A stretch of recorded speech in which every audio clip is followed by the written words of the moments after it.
हम दीवाने इमरान के, हम दीवाने इमरान के। इमरान ही जीतेगा है चर्चे अपने खान के, इमरान ही जीतेगा। हम दीवाने इमरान के, हम दीवाने इमरान के।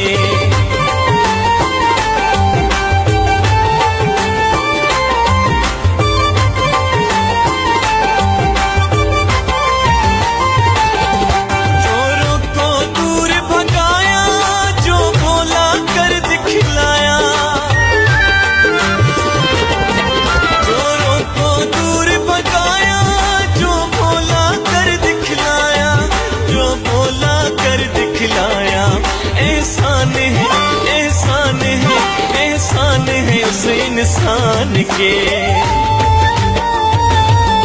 एहसान है उस इंसान के।